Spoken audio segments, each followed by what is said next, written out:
everybody, Evan Grizzle here with worshipsource.org coming to you with another Google Hangout session. This time we have the wonderfully amazing Gideon Assefa. This guy is not only an amazing musician, but he is an amazing person. And people that are extremely talented and extremely gifted, it is hard to find people that are that as well as humble and just have a great personality. And we're so thankful to have Gideon with us today. Gideon, thank you for being here.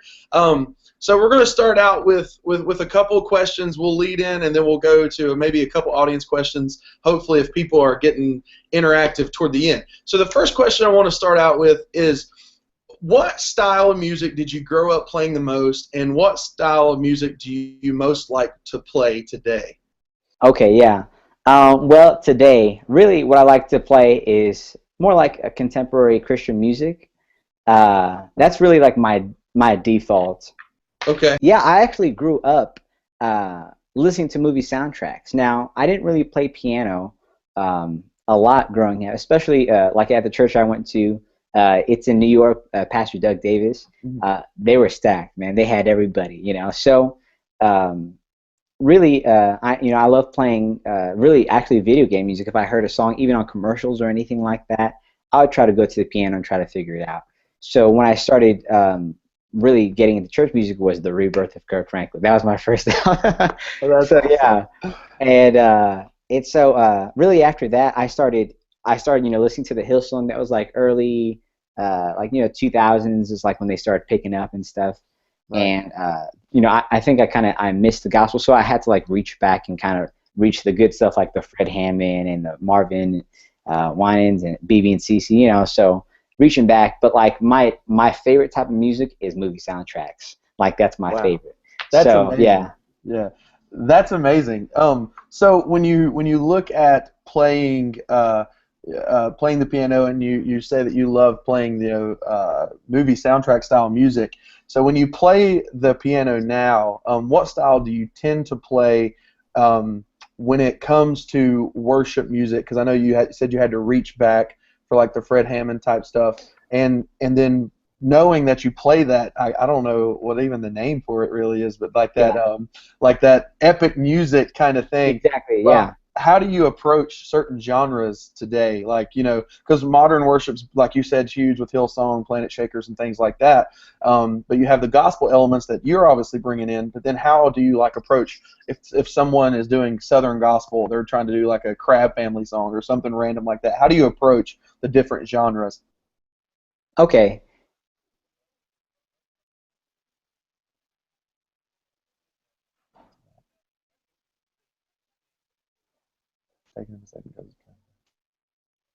Yeah. Okay. I'm sorry. No, I got it. I'm hearing you say it again. I'm sorry. No, you're fine. So really, okay. So for every style, it's kind of cool.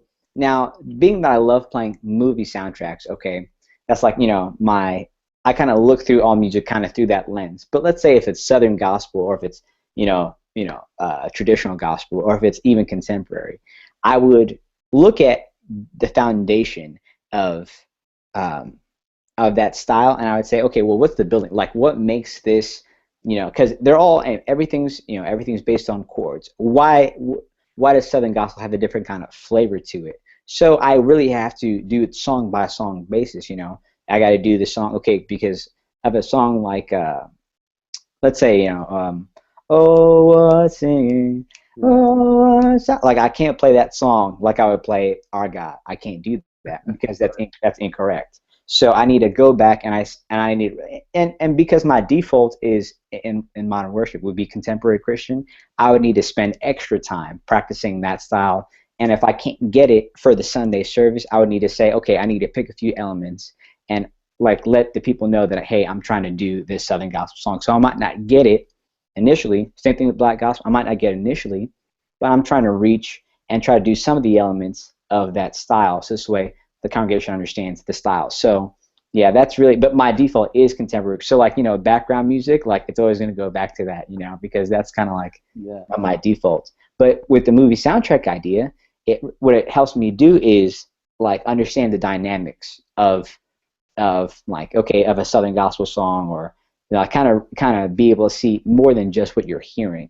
Same thing with black gospel or traditional gospel or even contemporary. See the dynamics and how big it can get. Yeah, that's awesome. That's an amazing answer. So, whenever you're playing a song, sometimes you have like I know you're playing at Youth Congress in a few weeks, which is awesome. Huge Yeah. shout out to Gideon for playing Yeah. at Youth Congress. That's amazing.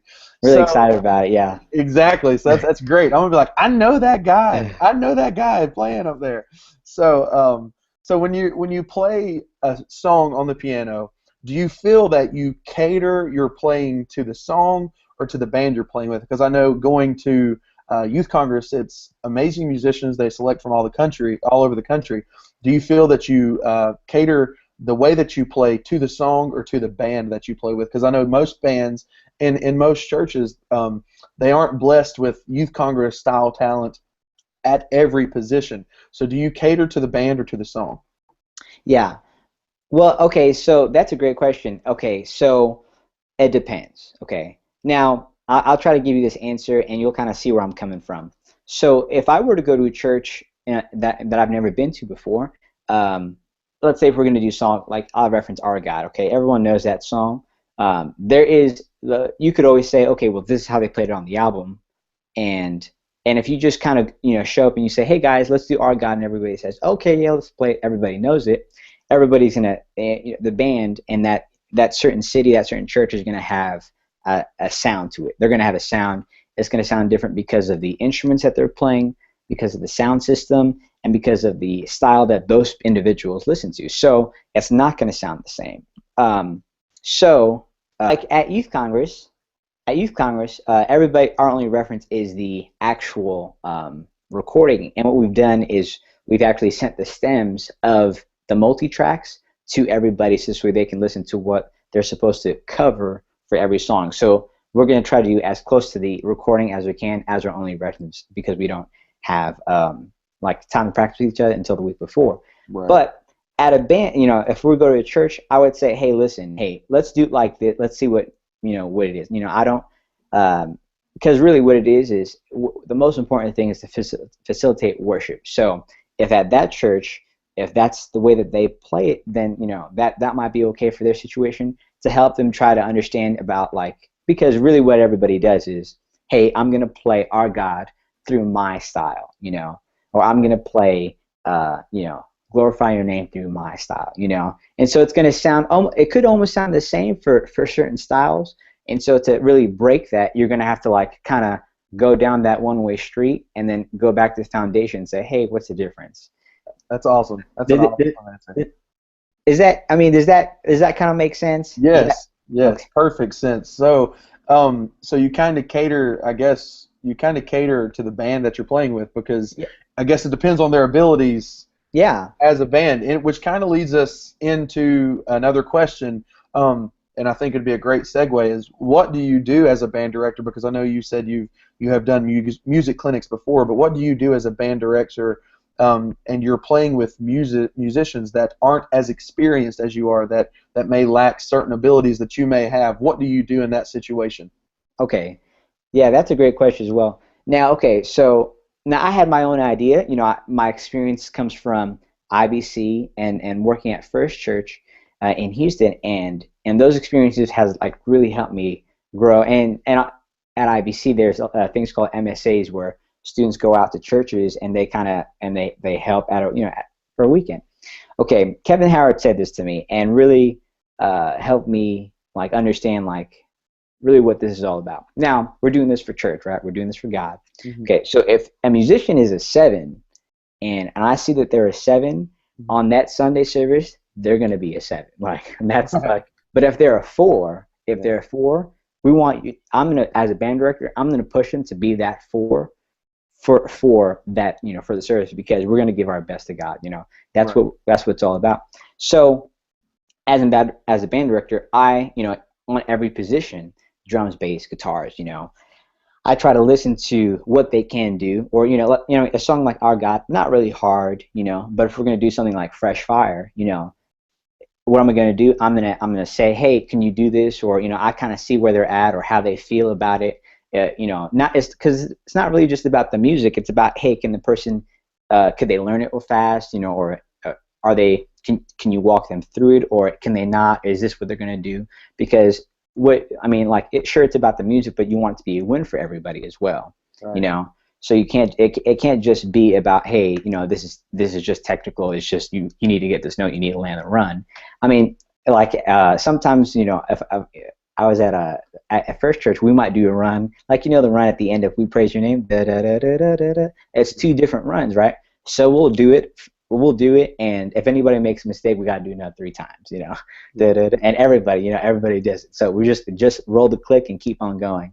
So but if so at the band over there, they would, they love that, and everybody, it's really creating that atmosphere and that spirit of community and understanding that, hey, we need to get this song down, but it's still about the person as well, Right, and that's awesome, that you take the time to be able to build each one in whatever setting that you're in. So I'll kind of go back to the whole styles that different people play.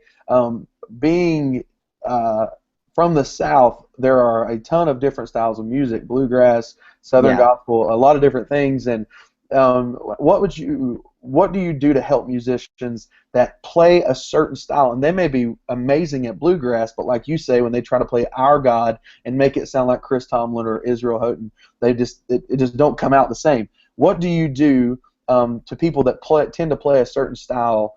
How do you make them mesh with the style of the song or the band director? Yeah. Okay. Well, that's awesome. When you go, okay, so if I were gonna play a certain style of music, if I were to play a C chord, there's a certain way you play that C chord. It's not just the C chord.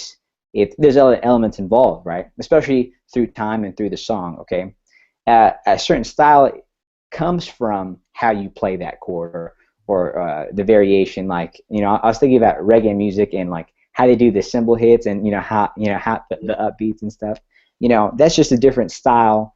But if I were to talk to a reggae musician to roll back and say, hey, listen, I know you know how to play the actual chords and the actual notes, but it's really because they have the ability to play that. You would have to go back on that one-way street and say, okay, let's meet at the intersection. Let's all meet at this location and say, hey, I know we're all different styles, but this is the foundation right here, and really the problem is it's not really the style, but if that person could come back and say, hey, you know what, I know this type of style that I play.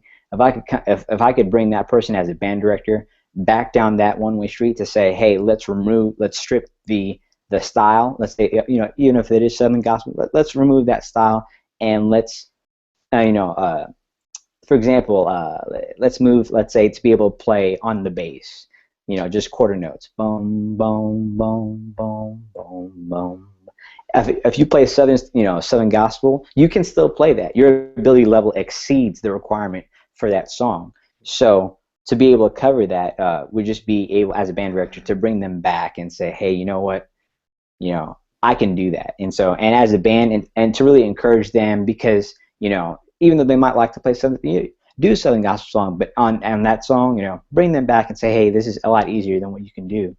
So I guess you kind of take their style and you strip it down to their basic music theory. Yeah. And I guess essentially you strip their style preference away, and it just goes back to music theory almost. Yeah, because reason why is so their puzzle could fit in the or their piece can fit in the whole puzzle, Yeah. Okay. So not all the time, you obviously so it's about getting the win, right? If they want to do a run or something like that, be like, hey man, you ready for the run? And then you get them, and so you turn around, you're like, oh, you ready for the run? And so they're amazing. That's amazing. And then they go off for a second. But it's really about awesome. how they fit in the whole puzzle, because all we're trying to do is facilitate worship. Right, exactly. That's awesome. That's very, very, very good answers. So let me take a second and tell anybody that's watching, if you have any questions for Gideon, go ahead and submit those questions and we'll cycle through them, and that way we can ask him toward the end. That way we're not waiting forever to get the questions in. So go ahead and submit your questions. We'll try to get to as many as we can. to finish up. But the next question that I have is when you are putting a song together, what musicians do you think of first? Because I know growing up with Andy, obviously Andy thought of guitar first because that's his musician and or that's his music. So he'll start with a guitar and he'll play there and he'll play around with that. Then he'll start to think of other elements to add in. So when you're playing, or when you're putting a song together, do you automatically start with the piano and then add other things in, or do you start somewhere else? Okay. Yeah, that's a great question. Okay, so I'm weird. Okay, so first thing in the building block of trying to figure out how to play the song, first I listen to is drums and bass. Okay, first thing I listen to is drums and bass, because really, well, let's say if I were to listen to the intro, they might not have drums and bass right up front unless it's a fast song, but they might. So drums and bass is the first thing I listen to, the tempo of the song, what the energies that call for, the time signature. And then the bass, and like if he's, what he's doing, if he's riding with 16th notes or something. Okay, so that's really what I listen to, drums and bass. Second, I would listen to is piano and acoustic, and then I would, the standard, like acoustic is a standalone instrument, piano standalone instrument. I would see what they do in the mix, right? And I'd say, okay, what do they add? They're kind of in the mids, I see what they add, and then after that, I would listen to like electric guitars or pads or synths or strings, which is kind of on top. So I'd work my way down the frequency spectrum and kind of move up and see that, because drums and bass is really going to answer most of my questions. Hey, how fast is the song, time signature, BPM, what's the bass notes, like, okay, and then after that I could say, okay, this is the bass note, what's the piano player doing, tritones, or if he's doing something different than what the bass note is doing. Same thing with the guitar, because if the piano's not in, it might be acoustic guitar, but still, listen to that. And then after that, listen to like the cherry and the whipped cream and like everything on top, say, okay, what are the electric guitars doing? What are the pads doing, the strings, the extra synth stuff in the background, Right. that you might need better than, Apple headphones for. So, That's awesome. That's great. And I like somebody that doesn't start with their instrument first, because listening to a song, the first thing I'm going to do is I'm going to pick the bass and I'm going to listen to the bass. Yeah. But the way you approach it is I've always been taught that the drums and the bass are the foundation and everything's kind of built on top of that. Exactly. So I think that's a good way to kind of look at everything. So that's awesome. So the last question I have for you, and then we'll move on into user questions. What do you feel is the 3 most important traits for a band director to have, Wow. if you had to list them? Wow. Okay, so I'm so excited you asked me this question. Okay, so because this is really something that I've been telling everybody, and anytime that I ever meet somebody talk about music, I always say these 3 things. Okay, so this is not from me. It's Church of the Highlands. It's a church in Birmingham, Alabama, one of the fastest growing churches in the United States right now. They have a conference called Grow, okay, and they for their music department, I asked them, I said, so like, what's your big motto? Like, what do you tell everybody? Like, what's the thing that everybody talks about? And they said these 3 things. And when I looked about it, I thought about it, I said, man, this is a really good idea. Number 1, heart. Number 2, community. Number 3, excellence. So number 1, make sure you're right with God, and make sure that you're right, spiritually, and make sure you're reading the Bible. Make your personal walk with God, make sure that's okay. And they kind of round it out by saying heart. Number 2, community. Make sure you're good with your neighbors, your family, your pastor, and like other people. And then number 3. Now number 3 is about the music. Number 1's not about music. Number 2 is not about music. Number 3 is about music. It's about excellence. Okay. So a lot of time we get it mixed up. Oh, hey, number 1's excellence, but then, okay, if you're at a practice and number 1's excellence, then that means that you really don't. I mean, I don't not say you don't care, but that means that community, things like, hey, how does that person feel? If I were to say, hey, you don't. I understand it's not all about feeling. It's on Sunday mornings if you're practicing, you need to get the music right. But really, like if they're at a 7, if they can't do the run at the end of We Praise Your Name, you just say, hey, just hold out the B flat and you'll be okay. It's not, if you don't do the run, it's not going to mean that someone's not going to worship. So basically, number 1 is heart. So if you're right with God, that means that, that's great. If you have number 2, community, so it's like if we're on a band together, um, if I have a personal relationship with you as a friend, before the music ever comes, if I have a personal relationship with you, with the drummer, a bass player, guitars, the singers, worship leaders, like outside of worship, that means that, hey, you know what? If I were to say, hey, man, I would really love if you come on time or something, or hey, can you do that run again? I think I heard a wrong note. They're gonna know that I love them, that Right. that we're family, that Right. I'm not attacking them. I'm attacking the note, So like at obviously praise practice, if somebody did a wrong note, we'd say, man, is that the devil? Man, I heard the devil. Where's the devil at? Who brought the devil? And so we was like, I don't know, man. So we look around. So it's not about them. It's not about the person. It's about the music at that point. But that's because we were already friends before that, and that's because before even that, we would have a relationship with God. So Right. number one, and everywhere I go, number one, heart. Number two, community. Number three, excellence. So before, and in that order, the order is very important. Heart, community, and then after those two are accomplished, Yeah. then you worry about excellence. That's awesome. So that's great. Put 1 and 2 together, and then when you get there, go to 3. That's Yeah. perfect. So all these have been awesome answers to our questions, and we have a couple of questions coming up from people that have been viewing. And the first question says, I'm starting out as a keyboardist in a band, and I wanted to know 2 things. If you are playing a song with just pads, how can you make the sound um, better than just playing chords? And the second part, how do you worship playing keyboard while keeping your concentration? That's got to be a hard one. Okay. So number one, can you say number one again? Number The one, the if question you about the pads. yes, if you are playing a song with just pads in the song, how can you make the sound better than just playing the chords via the pad? Okay. So the thing about pads, okay. So so pads is I spend a lot of time weird. Okay, I spend a lot of time trying to understand things about pads. I have a friend, and I don't know if you guys know who Aaron Davey is. Shout out to Aaron Davey. Yeah. So me and him, so he plays drums and bass. But if there's a really cool pad sound that we hear, we're like, hey man, you need to check this out. Now pads is a big deal. There's a Bethel Music, or they have a church in California, and they have outlet, right? So during one of their worship services, I'm sorry, they had a sound. It was like thunder or something. It was thunder in the pad though. You heard the pad, but then you heard like thunder in the background. I said, man, that sounds really weird. Yeah. So I mean, he showed, he sent me the video, and I was like, man, that is really cool. And then we both tried to recreate it. I didn't send him mine, but he sent me his. And so, but okay, so how to make a sound better? Okay, I'll tell you a secret. Now, if you ever go to multitracks.com, there's something called patches. They have a new thing that they're trying to advertise. It's called patches, all right? So if you ever go to any of the examples that they have for the patches, they'll start out, it'll be kind of mellow, and then all of a sudden you'll hear it start brightening up, and it's the same sound, but you hear it brighten up. Okay, so what that is, it's called a low-pass filter.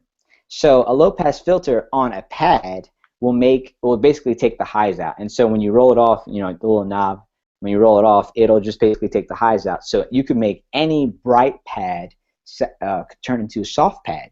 So that's basically what you can do. That's a secret. On the keyboard, it'll be called cutoff, and it's usually found where all the effects are at. So if you play, for example, a bright pad, or even really something really harsh or something, just use the cutoff and just go like that. And as you play, and you'll hear like a weird thing. But then your bright pad will be turned into soft pad. So that's a secret. I mean, it's not really a secret. I mean, but Yeah. Okay, so it's on your keyboard. Also, if you don't have it, let's say if you have Omnis, for example, right in the center, there's this thing called LPF, so low pass filter. And so you just take, and that's what it is. It's the sound that you're looking for. Now, when you're playing a pad, the thing about a pad, it's the dynamic spectrum. If you have an 88 key keyboard, go 88 keys. So you have a lot of low end, a lot of highs, and everything in between. So this another secret is if everybody's not playing, if nobody's playing, there's no bass, if it's just you, then go ahead and take up more of the frequency spectrum with your notes. Okay, spread it out a little bit. Also, less is better. Like when I say spread it out, like it's not saying more notes. It just means separate them more. So the limit, like I'm going to tell you this, 3 notes the most. So if you're going to play a C chord, play like a C, and then an octave away, play not just I mean you could do C and C, do an octave, but then after that do like a G, like an so you're almost like so it'd be C and then above that the next G, and then above that a C. So like it's real spread out, but you're covering the low end. You're covering, you have the G there, the 5, and then you have the 3, make it major. Okay, so you have it spread out like that. So it's about, but also if you want to even bring it down even more dynamically by your playing, bring it in. Actually bring your chords in together and go up. Or if you want to, if it's a more of a mellow moment and you have that filter on, it's just dynamically very low, bring it down. Right. And also make sure your movement is not too much. Just maybe 1 note, 2 notes. Make sure your movements are at a minimum, just so if you're just playing by yourself. But if I mean, you can do that. But like what I like to do, and you'll see me I mean, I don't know who asked the question, but what I do is I only do 2 notes at a time. But I do octaves. So 2 notes. Let's say if I'm playing a B minor chord, I'll play B and B, and then I'll do D and D. So that's what I do as on pad. So it's like you still get, okay, it's a B minor chord. I don't play the 5. I'll play just those 2 notes, octaves, and then I'll spread out because you get the definition of both chords, and I'll do that for the 4 chord, 5 chord, whatever chord. So. Hopefully that answered your question. What was the second question? I'm sorry. That was awesome. Let's just we took a long time on that one, and it was amazing. And that'll probably be its own little segment when we chop the videos up later because it was that good. We'll just forget the second half of that one so we can move to other questions. But that was awesome. And I think one cool thing that I will mention while we're talking about that is you were talking about that low pass filter. It sounds like it would be a cool thing to do if you need it bright for the song. If you're moving to more of a worshipful moment where it's just the pad and maybe the keys, you flip that low pass over to a softer tone. Yeah, so, and the thing about no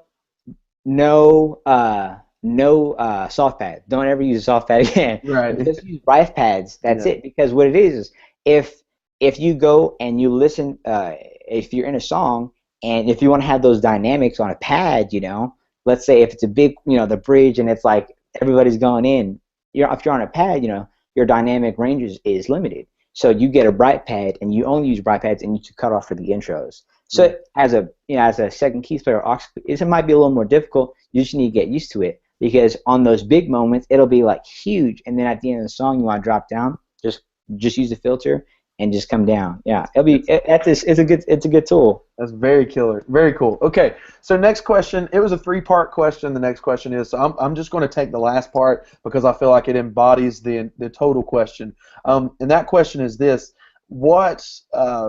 I guess, how do you help musicians find their roles or their place in each band, and how do you help them to not overpower each other? Okay, so let's say if you go to a church and it's a drummer, bass player, and guitar, guitar, and piano. Okay, so especially in the circles that I've played in, mostly UPC churches. The piano player feels a responsibility to cover everything about the song because the piano player has the ability to do that. Piano can be a standalone instrument.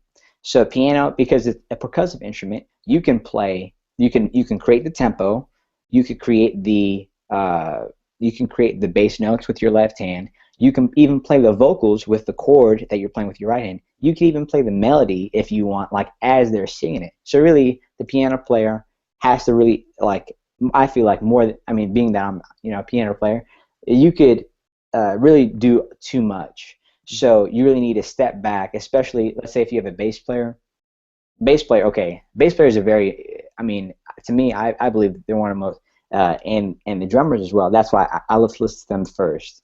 If the drummer is doing too much, say, hey, you know what? Let's go back and let's just keep this simple beat. Let's say if it's a simple song, if it's a more complicated song, still, it's possible to overplay a complicated song. It's still possible to do that. So just kind of say, hey, why don't we just try to do this, and then if we're good with this, move on to something more. Or a bass player, you know, still, like there's a guy at the church I was at, amazing bass player. He's a really young guy, and he loved doing runs.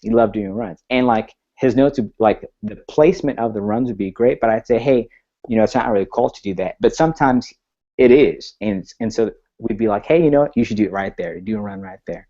But same thing with piano players. So to really show and like be able to like really say, hey, you know what, this is what you need to do right here.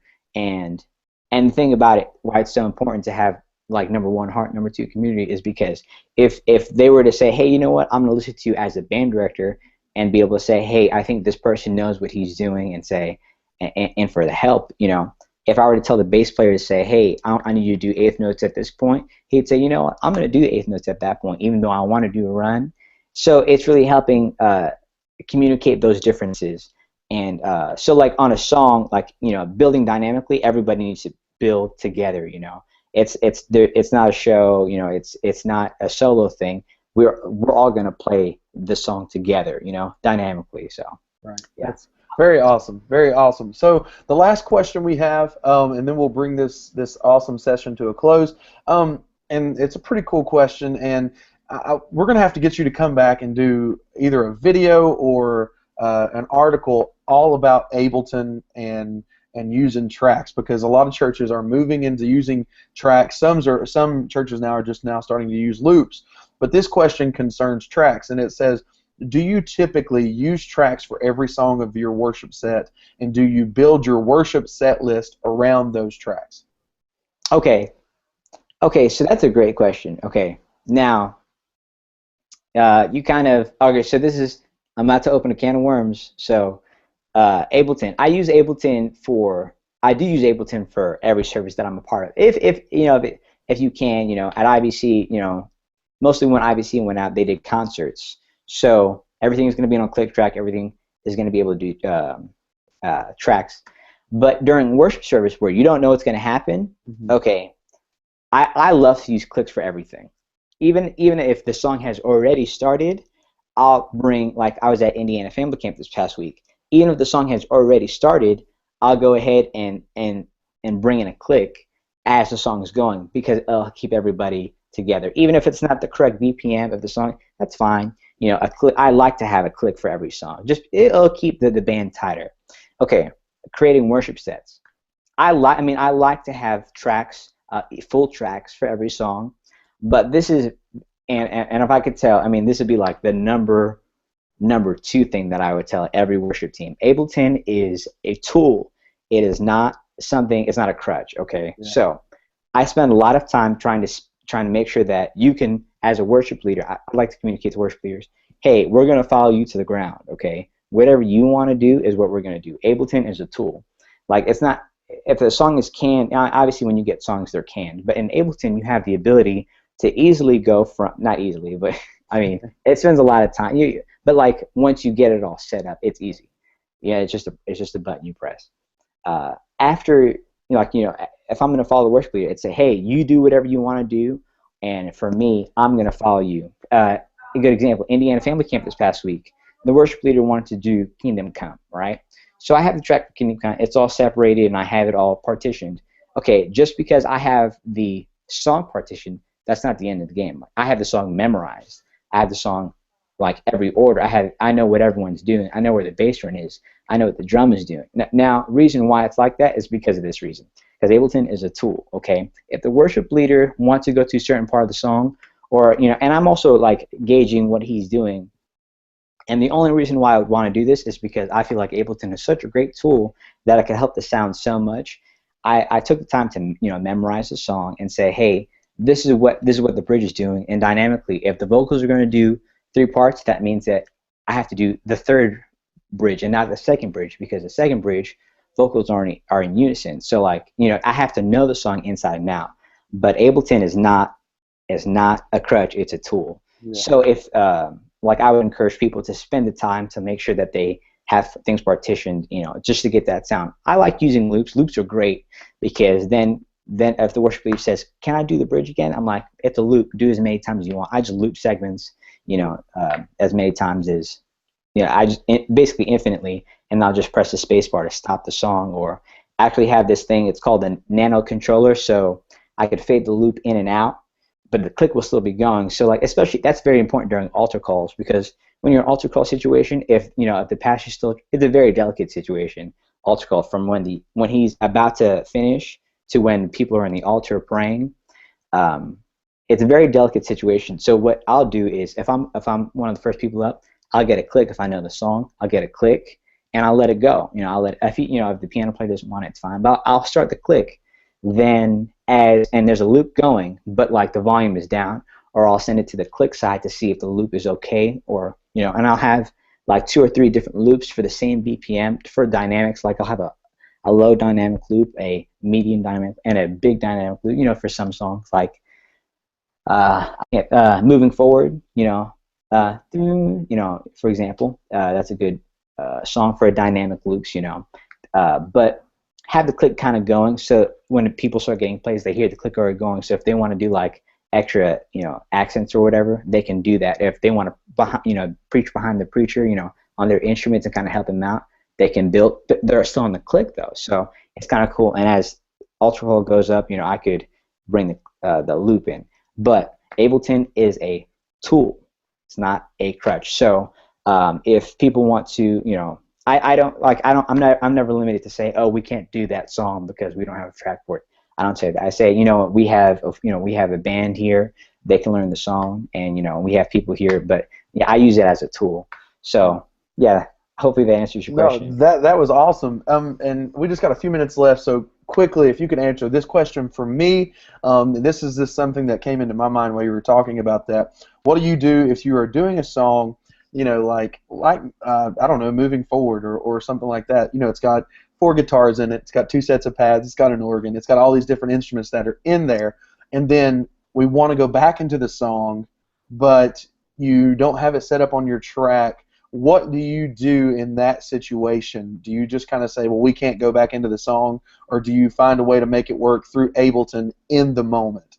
If that makes sense. What do you mean, like go back into the song? Well, like if we just completely end the song, and instead of repeating a bridge, we completely end the song, and we want to go back in to a certain part of the song or something like that, do you just go in without the track, or do you set it up to go? Okay. Does that make sense? I see. Okay, so I set it up for all my Ableton songs are set up for worst case scenarios. Like everything's set up for worst case scenarios, because like anything can happen, especially on moments like that. I never want me to be the reason why we can't do something like that. So let's say if the song ends, moving forward, whatever. First of all, I want to say if there's 4, let's say if there's 4 guitar tracks in the song, I would say, hey, this is what guitar 3 is doing.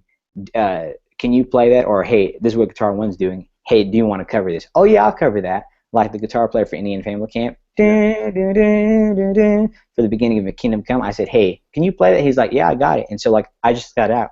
It's because it's about it's about people. It's not about the song. So it's a win for the guitar player because he was able to play it. And so I said, hey, we don't need it in the track because you're here. You sound great, so you might as well play that.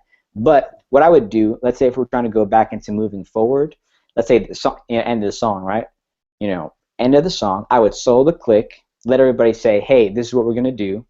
We're going to go back into it, and I'd let everybody build. So I get back to the dynamic point of the song that we're going to go back into, build, and then I would unsolo the click, and then I would I would have it probably queued up to the part right before the bridge, let's say, and just solo the click and then go into the bridge like that. Does that make sense? Yes, that is the perfect answer. So that concludes our time here with Gideon Assefa. Gideon, thank you so much for everything that you've given us tonight. You're just awesome. So don't forget, everybody, to like, comment, and subscribe. There will be videos up later. We're going to be cutting this entire interview down into sections so you can share with your friends. So get on YouTube, like, comment, subscribe. Thank you guys so much for tuning in, and we'll see you guys later.